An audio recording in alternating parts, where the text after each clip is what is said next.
Hi hello నమస్తే అండి. ఇప్పుడు మనం హిందీ భాషలో ముఖ్యమైన అనువాద కానీ వ్యాకరణ అంశాలకు సంబంధించి చేసే మిస్టేక్లకు సంబంధించి మనం కొన్ని ఎక్సర్సైజులు చూద్దాం. ఇవి చేయడం వల్ల మనకి 6th నుంచిగా ఏ క్లాస్ నుంచి అయినా అప్ టు 10th క్లాస్ వరకు బిట్ పేపర్కి సంబంధించి కానీ ఏదన్నా క్వశ్చన్ మనకు ఆన్సర్ తెలిస్తే సొంతగా రాయడానికి కానీ ఉపయోగపడుద్ది. ఇది అనువాదం అనుకోవచ్చు, లేకపోతే శుద్ధకరణ అనుకోవచ్చు. రెండు రకాలుగా కూడా ఇది ఉపయోగపడుద్ది. దీంట్లో ఎన్నో బిట్లకు సంబంధించిన ఆన్సర్లు వస్తాయి. ఇప్పుడు మనం ప్రజెంట్ టెన్స్ వర్తమాన కాలం చూద్దాం. ఇంగ్లీష్లో కానీ తెలుగులో కానీ 3 టెన్సెస్ ఉంటాయి. తెలిసిందే కదా మనకి. వర్తమానకాలు, భూతకాలు, భవిష్యకాలు. ఇంగ్లీష్లోనేమో present tense, past tense, future tense అంటాం. ఇప్పుడు దాంట్లో మనం ఫస్ట్ వర్తమాన కాలం గురించి తెలుసుకుందాం. ఇక్కడ 3 లాంగ్వేజెస్లో కూడా ఇచ్చాడు చూడండి. Present tense. ప్రజెంట్ టెన్స్ అంటే జరుగుతున్న కాలం. వర్తమాన కాలం అంటాం దాన్ని. ఇది వర్తమాన్ కాల్. దీంట్లో మనం హిందీలో మై అంటే నేను, మై అంటే నేను ఉన్నాను అంటాం. ఏదైనా మై చెప్పేటప్పుడు హిందీ కానీ ఇంగ్లీష్ కానీ ఐకి తెలుగులో దానికి ప్రత్యేకమైన పదాన్ని ఉపయోగిస్తాం, లేకపోతే లేదు. కానీ ఇంగ్లీష్లో తప్పనిసరిగా ఐ యామ్ అంటాం. మై హూ, యామ్ అంటే హూ. దీనికి మీనింగు నేను ఉన్నాను అనే అర్థాన్ని ఉపయోగిస్తాం. అంటే మై వస్తే హూ మాత్రమే రావాలి. మై వస్తే హూ మాత్రమే రావాలి. మై వస్తే మై హూ. తర్వాత హమ్, హై. హమ్ అంటే మేము, మనము. మన గ్రూప్ గురించి మనం చెప్పేటప్పుడు వీఆర్. ఇక్కడ హైకి చొక్క వస్తుంది. బహువచనంలో ఎప్పుడు కూడా హైకి చొక్క వస్తుంది.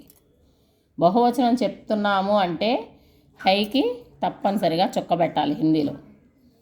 సో హై అనేది ఇక్కడ ఆర్ అనే దానికి వాడతాం. ప్రజెంట్ టెన్స్ కదా. ఇంగ్లీష్లో ఏంటి ప్రజెంట్ టెన్స్?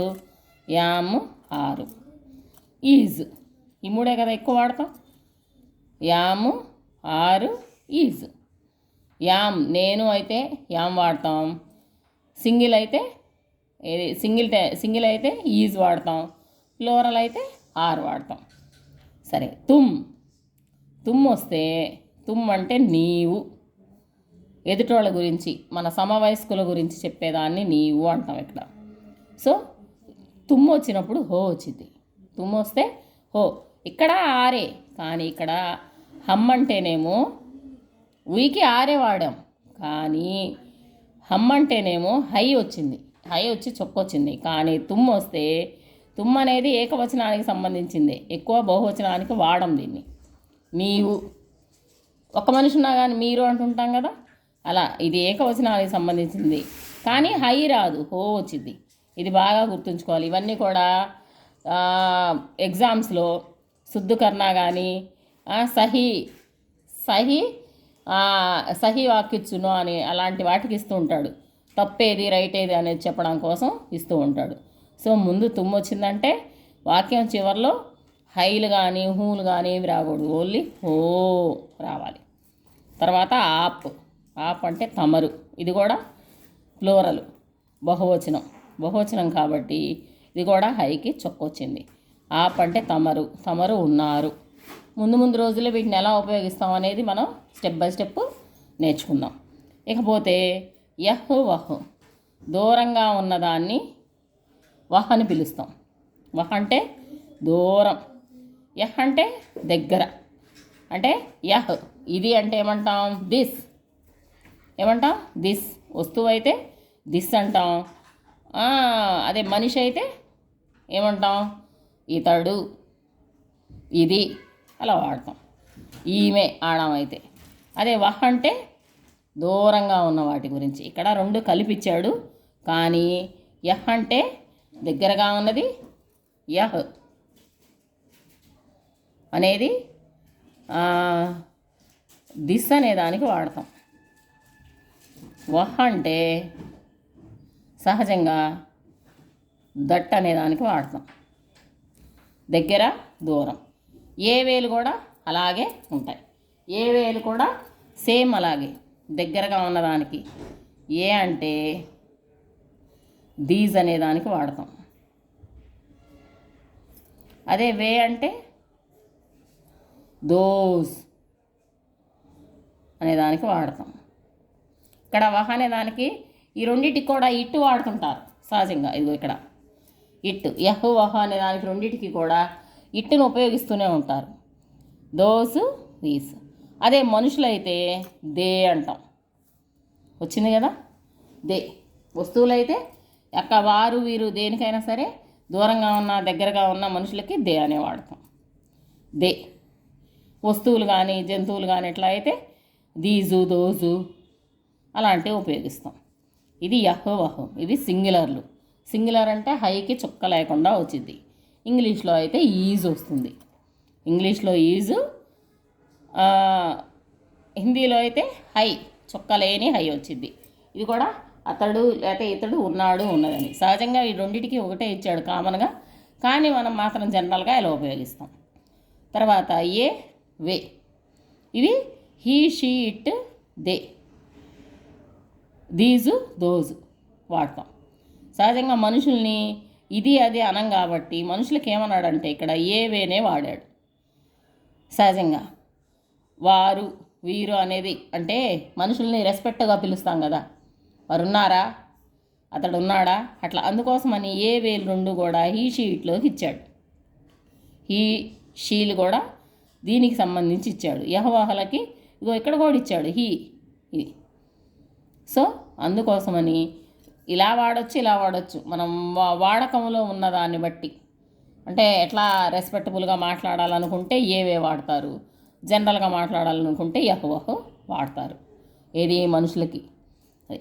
సో ఒకసారి చూడండి. అయాం నేను, మై హూ అయాం నేను ఉన్నాను, హమ్ హై వీఆర్ మేము లేకపోతే మనము ఉన్నాము, తుమ్ హో యు ఆర్ నీవు ఉన్నావు, ఆప్ హై యు ఆర్ తమరు ఉన్నారు, యహ్ వహ్ యహ్ హై లేకపోతే వహ్ హై. మనిషి మగవాళ్ళైతే హీజ్ అంటాం. ఇతడు లేకపోతే అతడు ఉన్నాడు.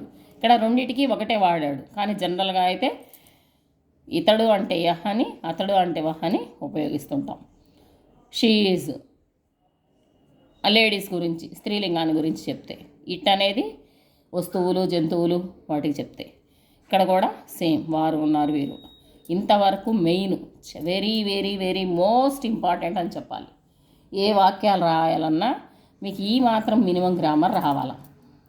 అంటే ఇది మోస్ట్ ఇంపార్టెంట్, వెరీ ఇంపార్టెంట్ అని కూడా కాదు, మోస్ట్ ఇంపార్టెంట్. ఇది ఇలాంటి ఈ రాకుండా నువ్వు ఏ వాక్యాన్ని రాయలేవు. సో వీటి మీద అర్థమైందా? ఏమైనా డౌట్స్ ఉంటే కింద కామెంట్ చేయండి. దీని మీద ఎక్సర్సైజులు ఇచ్చాడు. ఈ ఎక్సర్సైజులు దీని మీద మీరు ఆన్సర్స్ మనం ఫిల్ చేద్దాం. మై లడక, మై వచ్చింది కాబట్టి ఏం రావాలా? మై వస్తే ఏం రాయాలి? ఫస్ట్ స్టార్టే అయింది అది. ఏం రాయాలి? హూ, నేను ఉన్నాను. మై వచ్చిన దగ్గర ఎక్కడైనా ఊ అనే సౌండ్ వచ్చింది. ఏంటి? ఊ అనే సౌండ్. ముందు రోజుల్లో గ్రామర్లో కూడా అది ఉపయోగపడేది. హూ, కొమ్ము దీర్ఘం. తర్వాత తుమ్ లడకే, తుమ్ మీరు. తుమ్ వచ్చిన దగ్గర బహువచనంలాగా వాడిన దాన్ని హో వాడతాం. తుమ్ ముందు వచ్చిందంటే తర్వాత లాస్ట్ చివర్లో హో మాత్రమే వచ్చింది. హైలు కానీ హూలు కానీ రావు. హమ్ బహువచనం. హమ్ లడకియా హై. హై అంటే బహువచనం కాబట్టి హైకి చుక్కున్న హై వాడాలి. ఆప్ ఇది కూడా బహువచనం. హై చుక్క ఉన్న హై వాడాలి. యహ్ ఘోడా, యహ్ ఏకవచనం. ఏకవచనం అంటే హో వాడాలంటే తుమ్ము ఉండాలి, ఇక్కడ లేదు కాబట్టి యహ్ అనే దానికి మామూలు హై, చుక్క లేని హై వాడాలి. వహ్ ఘర్ హై, ఇది కూడా అంతే, ఏకవచనం కాబట్టి వహ్ అనేది యహ్, ఇది సింగులర్.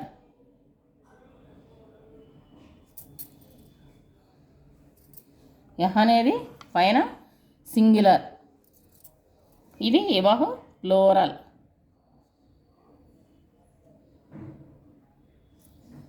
ఇది ప్లూరల్, సింగులర్ ప్లూరల్. ఏకవచనం బహువచనం, ఏకవచనం బహువచనం. సో ఏకవచనానికి హైకి చుక్క రాదు, బహువచనానికి హైకి చుక్క వచ్చింది. వహ్ ఘర్ హై. ఏ బహువచనం, బహువచనం అంటే హైకి చుక్క. తర్వాత ఏ 8.